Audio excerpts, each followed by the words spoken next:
아멘.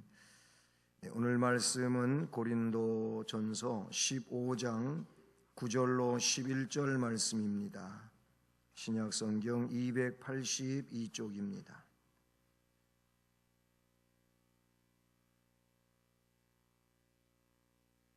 고린도전서 15장 9절로 11절 함께 봉독하시겠습니다. 나는 사도 중에 가장 작은 자라. 나는 하나님의 교회를 박해하였으므로 사도라 칭함받기를 감당하지 못할 자니라. 그러나 내가 나 된 것은 하나님의 은혜로 된 것이니 내게 주신 그의 은혜가 헛되지 아니하여 내가 모든 사도보다 더 많이 수고하였으나 내가 한 것이 아니요 오직 나와 함께 하신 하나님의 은혜로라. 그러므로 나나 그들이나 이같이 전파하매 너희도 이같이 믿었느니라. 아멘. 할렐루야. 네, 귀한 시간 우리 주님의 세미한 음성이 우리 안에 들려오기를 간절히 축복합니다. 그리고 말씀 안에서 또 능력으로 새롭게 무장하고 하나님 앞에 영광 돌리며 나아갈 수 있기를 축복합니다. 고린도후서 11장 5절 말씀에 보면은 바울 사도는 이런 말씀을 했습니다. 나는 지극히 크다는 사도들보다 부족한 것이 조금도 없는 줄로 생각하노라. 지극히 크다는 사도들보다 조금도 부족한 것이 없는 줄로 자기 자신은 생각한다라는 말씀을 하고 있습니다. 근데 오늘 이 말씀에는, 오늘 우리 시작하는 9절 말씀에는 나는 사도 중에 가장 작은 자라, 이런 아까 그 고린도 후서 11장 5절 말씀하고는 완전히 반대되는 그런 말씀을 쓰고 있습니다. 그러니까 성경에 보면은 어떤 곳에서는 자기는 정말 작은 자다, 작은 자라고 여겨지는 그 작은 자보다도 더 작은 자다, 이렇게 말하는 본문도 있는가 하면은 또 그 고린도후서 11장 5절 같은 경우에는 크다고 하는 사도들보다 나는 그들보다 부족하지 않다, 조금도 부족하지 않다, 그러니까 큰 사도만큼 나도 큰 사도다, 이런 말씀으로도 이해하게 되는 것이지요. 어쨌든 바울 사도는 사실 그는 잠시 후에도 나오겠습니다. 훌륭한 사람이면은 틀림이 없습니다. 그의 그 출신 성분이라든지 아니면은 자기가 공부해온 배경이라든지 아니면 그가 로마 시민권을 가지고 있는 그런 특혜라든지 여러 가지 면에서 봐도 그는 누구에게 뒤지지 않는 그런 특별한 인물임에는 틀림이 없다, 이렇게 볼 수가 있어요. 그가 크다고 했든 아니면 작은 사람보다도 더 작다고 했든 중요한 것은 그가 복음을 위하여 목숨을 바쳤다고 하는 겁니다. 복음을 위하여 목숨을 바쳤어요. 근데 그렇게 복음을 위해서 예수 그리스도를 위하여 목숨을 바치며 다메섹 도상 이후에 그 일생을 살게 된 그가 고백하고 있는 속마음의 내용을 들어보게 되면은 자기가 지난날 너무 예수님한테 나쁜 짓을 했다는 겁니다.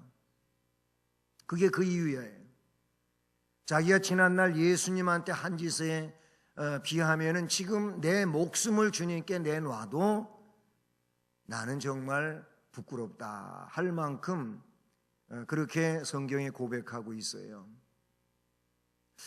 예수를 구주로 믿는 사람들은 그 사울이었을 적에 예수를 박해하고 교회를 잔멸하려고 하고 예수 믿는 사람은 모조리 다 그냥 전부 끌어다가 예수 못 믿게 하고 뭐 그런 일은 우리가 안 했다 할지라도 적어도 하나님 앞에 예수를 믿고 거듭났어요, 새로워졌어요, 복된 백성이 됐어요. 그렇다면은 그게 바울 사도 같은 마음은 누구나 가지고 있어야 하지 않나 하는 생각을 갖게 됩니다. 결국 지난날 내가 예수를 몰랐을 때, 아니면 신앙생활을 제대로 해야 되는데 하지 않고 그렇게 나태하게 신앙생활을 해왔었을 때, 그럼에도 불구하고 주께서 나를 그 은혜의 강권적인 역사로 나에게 성령의 은혜가 임하게 하고, 그래서 깨닫게 하고, 그래서 지난날에 대하여 자기가 어떤 존재인지를 알게 하시고, 지난날을 알게 되었다면은 그런 하나님 앞에 쓸모없는 부족한 존재로 살아온 것에 대한 시인이 있다면은 이 사울이 바울 되어서 예수를 위하여 목숨을 아낌없이 내놓고 그렇게 복음을 증거하던 바울과 같은 모습을 우리도 가질 수 있다, 이런 생각을 갖게 되는 것이죠. 엄청난 난관을 무릅쓰고 복음을 쉬지 않고 그렇게 소아시아에서 유럽으로 전하고 다시 돌아왔다가 또 가고, 그러면서 계속 그 일을 하고 싶었지만은 그의 마지막 길이 4차 전도 여행으로 예루살렘에서 죄수의 모습으로 로마로 호송되고 로마에 가서 갇혀 있으면서 복음을 전하던 이 바울의 모습, 거기까지 그는 진짜 엄청난 난관을 당했어요. 그런데도 그 일을 그는 굽히지 않고 했으며, 사도행전에 고백하고 있는 것처럼 내가 예루살렘에 올라가서 어떤 일을 만난다 할지라도 나는 거기로 가야 하고, 거기 가서 뭐 붙잡히는 건 전에 죽을 것도 각오했다, 그렇게 고백하면서 굽히지 않고 예루살렘 행으로 나아가는 것을 우리가 볼 수 있지 않습니까? 그래요. 그는 주를 위하여 수없는 매를 맞기도 하고 여러 상황 가운데서 죽을 고비를 여러 차례 넘기기도 하고, 뭐 춥고 배고프고 그리고 잠 못 자고 이런 일들에 대한 그의 고백과 같이 그는 그런 삶을 살아왔던 것이죠. 오직 복음, 오직 선교에 그의 삶에 중점을 두고 그렇게 살았었다는 것입니다. 오늘 이 말씀에도 보면은 지난 시간에 마지막 절이었던 그 8절부터 이렇게 시작되는 내용이라고 볼 수가 있는데, 맨 나중에 만삭되지 못하여 난 자 같은 내게도 보이셨다. 거기에는 덜 떨어진 사람이라는 표현을 쓰고 있어요. 만삭되지 못했다고 하는 것은 10달을 어머니 모태에서 채우지 못하고 10달 만에 출산되는 게 정상이잖아요. 그런데 그렇지 못했다는 거예요. 옛날에는 이 만삭되지 못하여 난 자를 칠득이라고 그래요. 칠득이. 근데 우리는 보통 칠띠기 그랬는데 7달 만에 태어났다는 거죠. 어쨌든 만삭되지 못한 자 같은 덜 떨어진 나에게도 부활의 주님이 자신을 찾아와 만나 주셨다는 겁니다. 거기서는 그렇게 못난 자신에 대하여 이야기하고 있고요. 그 다음에 오늘 9절 말씀에는 나는 사도 중에 가장 작은 자라, 이렇게 표현하고 있다는 것이죠. 그럼에도 불구하고 그 이하의 10절에서는 그러나 내가 나 된 것은 하나님의 은혜로 된 거다. 그리고 10절 마지막 부분에도 내가 한 것이 아니요 오직 나와 함께 하신 하나님의 은혜로라. 이 하나님의 은혜라는 그 내용을 여기 말씀해 주고 있어요. 그러니까 바울의 사도가 된 것, 그가 그런 은혜의 삶을 살게 된 것은 자기가 잘나서가 그렇게 된 것이 아니라는 거예요. 어떤 자기의 훌륭함, 아니면 자기의 노력, 아니면 자기의 잘남 때문에 그렇게 한 것이 아니고 하나님의 은혜라는 말씀을 고백하고 있습니다. 이것이 정말 중요한 그 자각이고 그리고 고백의 내용이라고 볼 수가 있는 것이죠. 바울 사도는 다메섹 도상 이후 그는 박해받는 길을 다녔어요. 환영받는 길을 다닌 것이 아니고 박해받는 길을 다녔어요. 박해자가 변하여 전도자가 된 이후 그는 역시 자신이 박해를 했던 것처럼 유대주의자들로부터 박해를 받고 이방 사람들로부터 박해를 받고 박해받으면서 살게 됩니다. 왜? 그 안에 예수가 있고 즉 복음이 있기 때문에 그런 겁니다. 이 내용은 다시 말하면 어느 시대를 막론하고 복음 중심으로 십자가를 지고 간다든지 그 십자가의 길을 간다든지 라고 한다면 부인할 수 없는 내용이지요. 그러므로 교인이 되고 예수를 믿고 신자가 되어 이 길을 가는 일은 어려움이 있는 건 분명하지요. 세상에 기복주의 사상에 매여 있는 사람들처럼 예수 믿으면은 뭐 부자 되고 잘 되고 이런 내용에만 몰두해 가지고 신앙생활을 하다가 보면은 비본질적인 문제로 인해서 여러 가지 잘못된 그런 상황들 가운데 놓이게 된다는 겁니다. 근데 주님은 그런 이야기보다도 나를 따라오면 너 자신부터 부정해야 되고 너에게 맡겨진 십자가를 지고 나를 따라와야 된다고 말씀해 주신 줄로 믿습니다.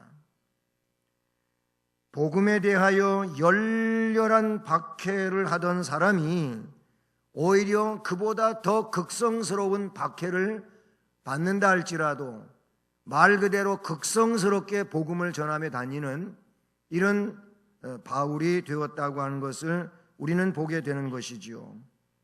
그 결과로 기독교의 복음을 세계에 선교하는 이런 내용으로서 터전을 구축하게 된다, 그런 얘기예요. 사도행전 9장 15절에서 이미 예수님은 다메섹 도상에서 이 사울을 꼬꾸라뜨리고 사울의 그 반항적인 복음을 배척하는 이 상황을 완전히 깨부수고 그로 하여금 복음을 증언하는 자로 만드신 줄로 믿습니다.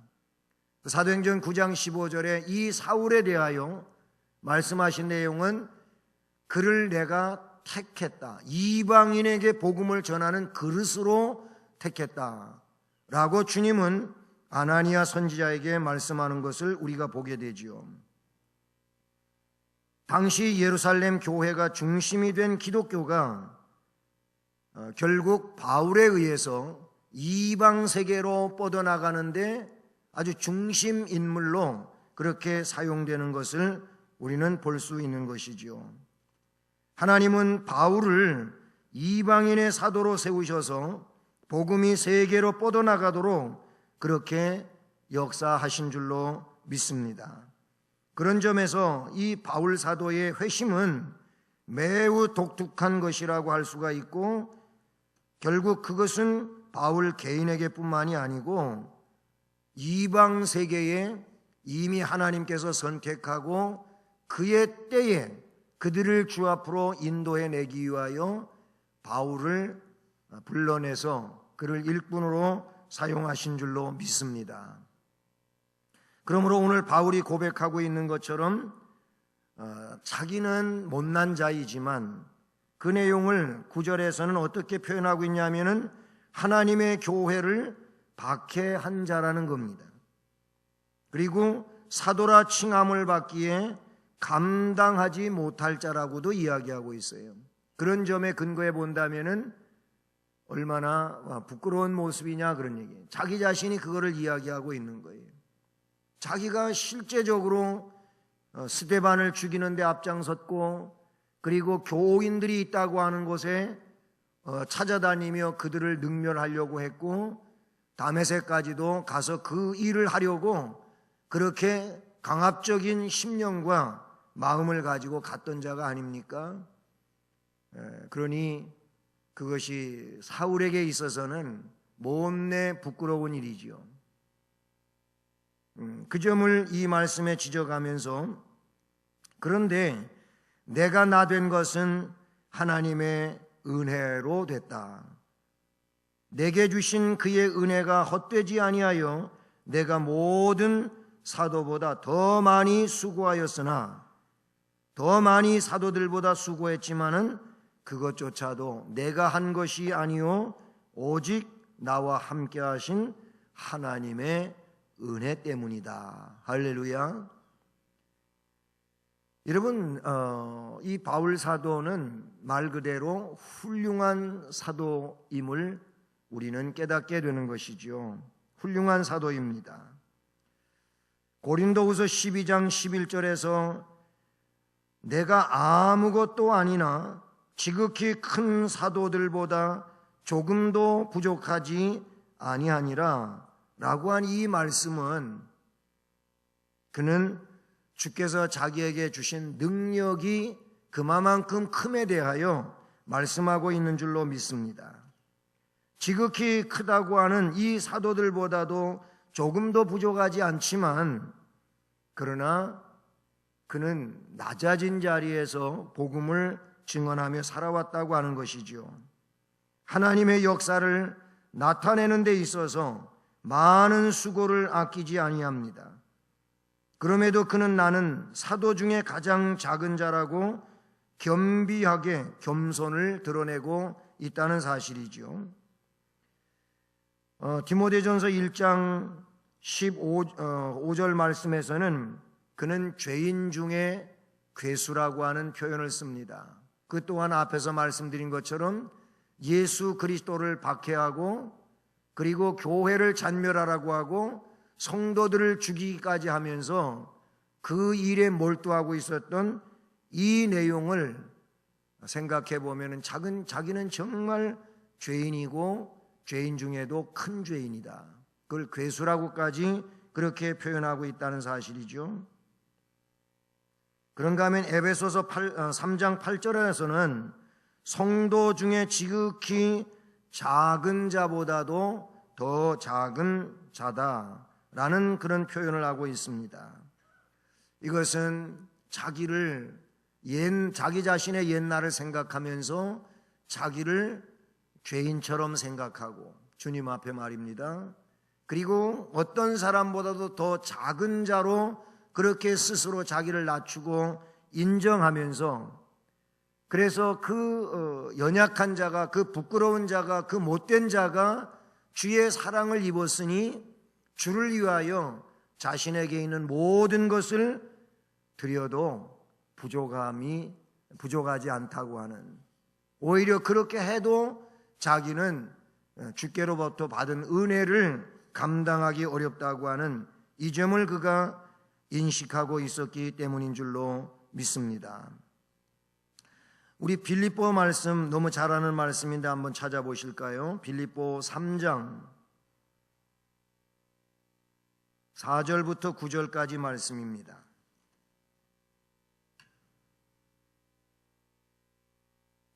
빌립보 3장 4절로 9절 같이 봉독해 보실까요? 그러나 나도 육체를 신뢰할 만하며 만일 누구든지 다른 이가 육체를 신뢰할 것이 있는 줄로 생각하면 나는 더욱 그러하리니, 나는 8일 만에 할례를 받고 이스라엘 족속이요 베냐민 지파요 히브리인 중에 히브리인이요 율법으로는 바리새인이요 열심으로는 교회를 박해하고 율법의 의로는 흠이 없는 자라. 그러나 무엇이든지 내게 유익하던 것을 내가 그리스도를 위하여 다 해로 여길 뿐더러 또한 모든 것을 해로 여김은 내 주 그리스도 예수를 아는 지식이 가장 고상하기 때문이라. 내가 그를 위하여 모든 것을 잃어버리고 배설물로 여김은 그리스도를 얻고 그 안에서 발견되려 함이니 내가 가진 의는 율법에서 난 것이 아니요 오직 그리스도를 믿음으로 말미암은 것이니 곧 믿음으로 하나님께로부터 받은 난 의라. 아멘. 이 말씀에서 자기가 옛날 그 출신 성분에 대하여 이야기하지요. 그런데 자꾸 사람들이 육체적인 그런 배경이라든지 이런 것들을 자꾸 자랑하고 나오니까 이 바울도 옛날 변화되기 이전 상황에 자기도 그런 일들을 자랑하고 살았었거든요. 그 자랑으로 삼고 살았던 내용들을 언급하고 있는데, 그래서 다른 이가 육체를 신뢰한 것이 있는 줄로 생각한다면 난 그런 사람들보다 더욱 그렇다는 거예요. 그러면서 그 내용들을 말하는데 8일 만에 할례받고 이스라엘 족속으로 베냐민 지파로 히브리인 중에 히브리인으로 율법으로는 바리새주의고, 그래서 열심으로 말하면 교회를 박해하고 율법의 의로는 자기는 완벽했다고 이야기하고 있어요. 실제로 그랬었어요. 율법주의에서 보게 되면 바울만큼 그런 극성스러운 열심쟁이가 없었다, 그런 얘기예요. 그랬는데 7절을 보면 무엇이든지 내게 유익하던 것을 내가 그리스도를 위하여 다 해로 여기게 됐다. 왜? 그 유익하던 것을 전부 해로 여기게 된 것은 내 주 그리스도 예수를 알게 되었다는 겁니다. 예수를 알고 보니까 그것보다 더 고상하고 중요한 것은 없더라는 겁니다. 바울이 뭐 좀 정신이 모자라거나 아니면은 그가 괜히 이상해져 가지고 그런 게 아니에요. 바울아, 내가 많은 학문 때문에 미친 거 아니냐, 이런 얘기를 들은 때도 없지 않아 있었어요. 그러나 내가 미친 것이 아니고 온전한 말을 한다고 그는 고백합니다. 그게 생명이고 능력이고 하나님의 거룩한 뜻이기 때문에 그런 것이죠. 예수님이 가장 중요하기 때문에 내가 그를 위하여 모든 것을 잃어버리고 배설물로 여김은 그리스도를 얻고 그 안에서 발견되려 하기 때문이다. 이것은 율법에서 난 것이 아니고 예수를 구세주로 믿는 그 믿음으로 말미암은 의라고 이야기합니다. 그러면 그것은 은혜인 것입니다. 하나님의 은혜라 그런 얘기예요. 이 내용은 곧 뭘 이야기하냐면 그의 훌륭함을 이야기하고 있는데, 사실 그가 배경으로 볼 때에도 훌륭해요. 그러나 그 훌륭함을 예수를 위하여 다 내려놓고 오히려 예수님을 가장 귀하게 여기고 그 예수님을 위하여 자신의 생명까지도 내놓고 사는 일은 역시 훌륭함이라고 볼 수밖에 없다는 사실이죠.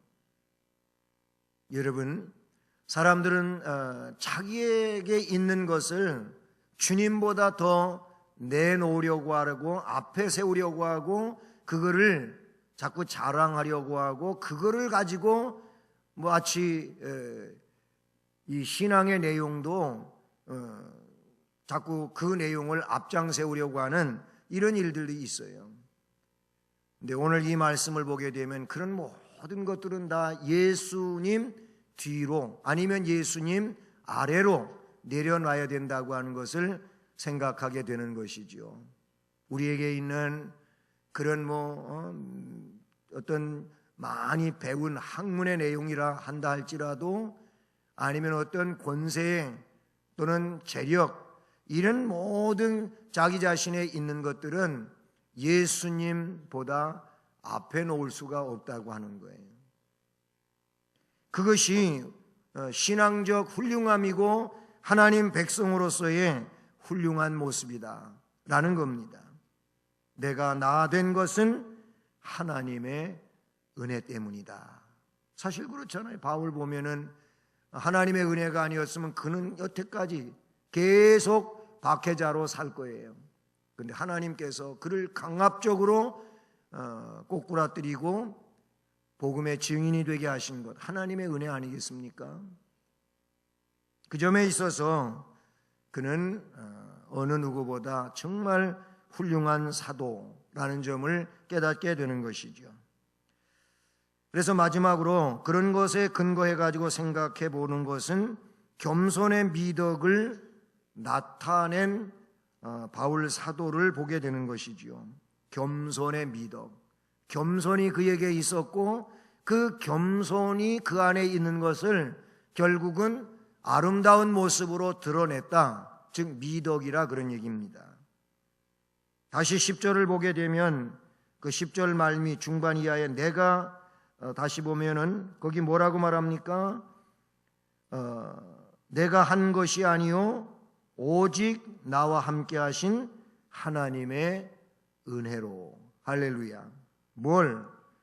내가 다른 사도들보다도 더 많이 수고를 했는데 이 수고한 것이 내가 한 것이 아니고 오직 나와 함께 하신 하나님의 은혜가 그렇게 할 수 있게 했다라는 겁니다. 우리는 이 점에 있어서 우리가 뭐 훌륭한 일을 하다 보면은 또 사람들이 그 점, 훌륭한 점에 대하여 칭찬도 할 수 있고 그러지 않겠습니까? 그러면 그때 그 칭찬 속에서 자칫 우리는 교만해질 수 있는 그런 인간이기도 하잖아요. 그럴 때 우리는 그렇게 되지 않아야 되고 그때 우리가 할 수 있는 말은 하나님 은혜입니다.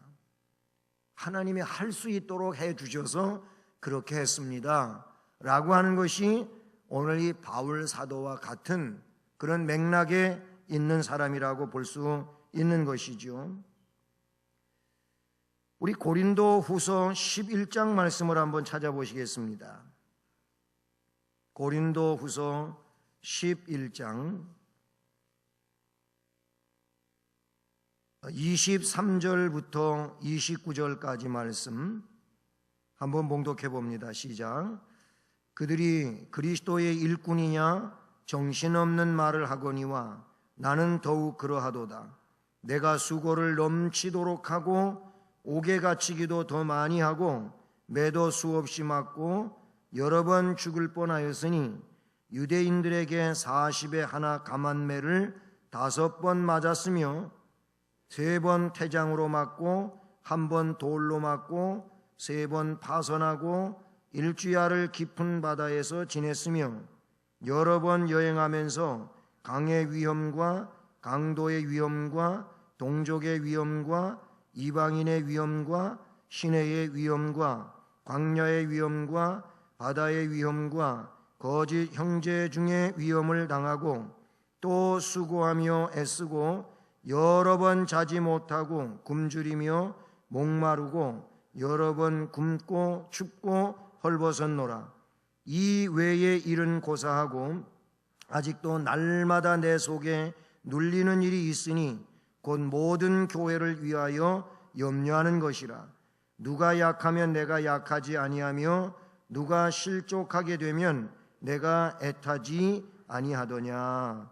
아멘. 그가 이제 사도가 되어서 복음을 아시아에도 유럽에도 전하면서 당했던 극한의 어려움들을 여기에 기록하고 있습니다. 이것은 그가 자기가 당해온 것들을 이렇게 내놓으면서 나는 예수를 위하여 이렇게 살았다고 하는 것을 자랑하고자 하는 그런 내용이 결코 아닌 것이죠. 앞에 내용을 보게 되면은 거기 자꾸 사람들이 자랑거리를 삼는 이런 일들에 대하여 이야기하잖아요. 그래서 그들이 그리스도의 일꾼이냐 정신없는 말을 하거니와 나는 더욱 그러하다. 너희들이 그렇다면 나는 더 그렇다. 더 그렇게 살아왔다 라는 이야기를 쭉 이야기하면서 그 28절을 보면 이 외의 일은 고사하고 아직도 날마다 내 속에 눌리는 일이 있다.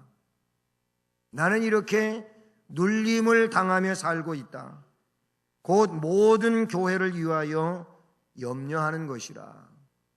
자기는 어떤 그런 업적에 근거하여 영광의 자리에서 영광만 받으며 살고 있는 이런 삶이 아니고, 아직도 나는 주님의 몸된 교회를 위하여 그렇게 마음의 아픔을 가지고 살고 있다는 겁니다.